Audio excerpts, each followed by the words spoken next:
Picks up 6 Munro. ये कहानी है आज से 9 साल पहले की, जब न्यूजीलैंड का एक बल्लेबाज हिंदुस्तान की सरजमी पर आता है और हिंदुस्तान के ही गेंदबाजों का मजाक बनाकर चला जाता है। एक ऐसा न्यूजीलैंड का बल्लेबाज मेरे दोस्त जो ना तो जसप्रीत बुमराह को कुछ समझता था ना ही भुवनेश्वर कुमार को। ये विदेशी गेंदबाजों को भी दौड़ा दौड़ा कर मार दिया करता था। तो उस समय भारतीय टीम के गेंदबाज उसके सामने क्या थे? कुछ नहीं। उस दिन उस बल्लेबाज ने भारतीय गेंदबाजों को इस तरीके से, इस अंदाज में मारा कि उनकी इज्जत की धज्जियां उड़ गई थी। भारत के कप्तान को अपने जिन गेंदबाजों पर घमंड था ना, उन्हीं गेंदबाजों को उस दिन न्यूजीलैंड की इस अकेले बैटर ने मार मार कर अंधा कर दिया। ये कहानी थी मेरे दोस्त 4 नवंबर 2017 की, जब राजकोट के मैदान पर न्यूजीलैंड और भारत के बीच दूसरा T20 मुकाबला खेला जा रहा था। भारत ने पहले टॉस जीता और अपनी मेहमान टीम को कहा कि तुम पहले बल्लेबाजी करो क्योंकि तुम हमारे वतन आए हो। लेकिन कप्तान विराट कोहली की दिलेरी आज उसको भारी पड़ने वाली थी।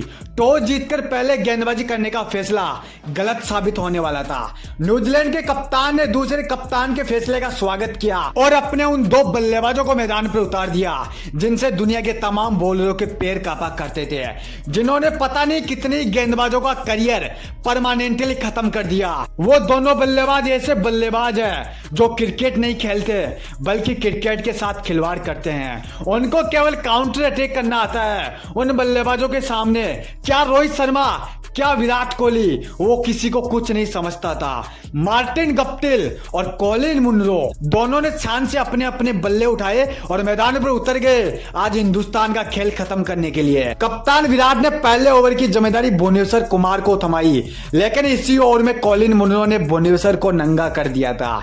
अगले ओवर में जसप्रीत बुमराह को भी बैक टू बैक 3 छक्के और 2 चौके के साथ उनको भी धो डाला था। विराट कोहली अपनी रणनीति को इससे पहले की चेंज कर पाते, उससे पहले तो इन दोनों बल्लेबाजों ने भारतीय गेंदबाजों पर हमला बोल दिया था। मार्टिन गप्टिल का बल्ला तो फिर भी थोड़ी देर के लिए शांत हो जाता है, लेकिन कॉलिन मुनरो का बल्ला आग उगल रहा था। उसको जो काउंटर अटैक का लाइसेंस मिला हुआ था, उस लाइसेंस का वो बखूबी तरीके से इस्तेमाल कर रहे थे। विश्व की सभी टीमों में से एकमात्र ऐसा बल्लेबाज जो भारत में आकर भारत को पीटता था, भारत के गेंदबाजों को घसीटता था, पकड़ पकड़ कर मारता था। आज भी वो ऐसा ही कर रहे थे।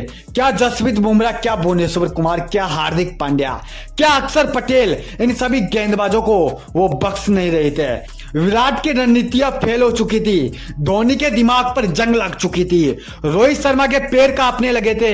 बेचारा हिंदुस्तान के फैंस अपने ही घर में खून के आंसू रोने लगे थे। बल्लेबाजों की बल्लेबाजी तो बहुत देखी, पर यह बल्लेबाज जब बैटिंग करता है तो मानो ऐसा लगता है कि कोई एलियन बैटिंग कर रहा हो। बेचारे गेंदबाज गेंद डाले तो डाले किधर, ना यॉर्कर, ना बाउंसर, ना नकल बॉल। गेंदबाजों की हालत खराब हो चुकी थी। उधर यजुवेंद्र चहल ने कॉलिन मुनरो के आतंक के बीच मार्टिन गप्टिल को 45 रन के स्कोर पर पवेलियन में बैठा दिया। एक विनाशकारी बल्लेबाज मैदान से लौट चुका था, लेकिन इसका कॉलिन मुनरो पर कोई फर्क नहीं पड़ा। वो तो अपने कप्तान केल विलियमसन के साथ मिलकर भारत के हर गेंदबाज के साथ खिलवाड़ कर रहा था। आज इस बल्लेबाज को केवल भगवान रोक सकता था। कहां इतनी औकात भारतीय गेंदबाजों में जो इस बल्लेबाज को रोक सकते। देखते ही देखते कॉलिन मुनरो ने 58 गेंदों में 109 रन की विध्वंसक पारी खेलकर भारतीय टीम के सामने 196 रन का स्कोर खड़ा कर दिया, जिसके जवाब में पूरी भारतीय टीम 156 रन ही बना सकी और न्यूजीलैंड ने यह मुकाबला 40 रन से जीत लिया।